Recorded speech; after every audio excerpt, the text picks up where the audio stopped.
Big story over the past 24 hours. The National Prosecuting Authority's Investigative Directorate is feeling energized. They say it follows the arrest of 4 high-profile players implicated in fraud and corruption at Transnet.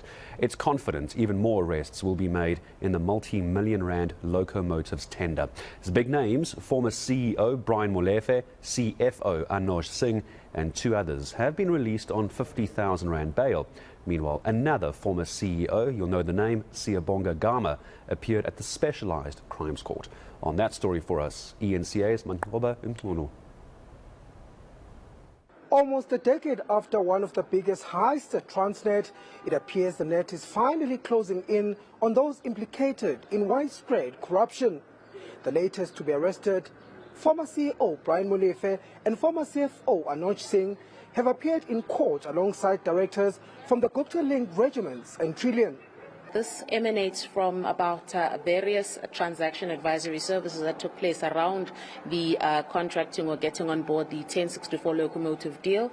That was highly controversial. At the time, there were talks of that particular contract could have escalated to about 54 billion through testimony that you also heard at the Zondo Commission. However, this particular arrest is premised or focused on the advisory services so provided by the various companies to Transnet. That eventually also resulted in the getting of the club loan and various transactions that led to the 1064 locomotive deal transaction.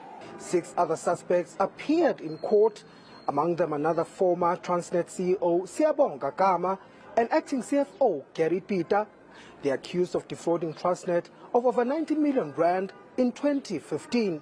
So all of them are basically interlinked in these particular transactions, but there are 2 figures. There's the 93.4 million that pertains to the payment to Trillion that was made by Transnet, and then there's another over 3 million that was paid related to the club loan and the transaction advisory around that particular deal, which brings the sum total to just over 398.4 million. The state, meanwhile, is not ruling out further arrests, but the defense aired its concerns. The state has elected to issue warrants of arrest and arrest the accused today and bring them before court. The case law is clear. If you bring people before court on a warrant of arrest, you must be ready to proceed with trial. And that is exactly what we want to know.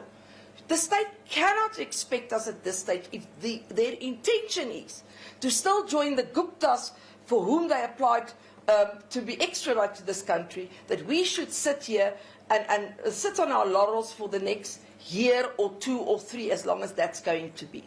Your Worship, and I really think it's important that my learned friend takes this court into its confidence and tells this court who they intend to join.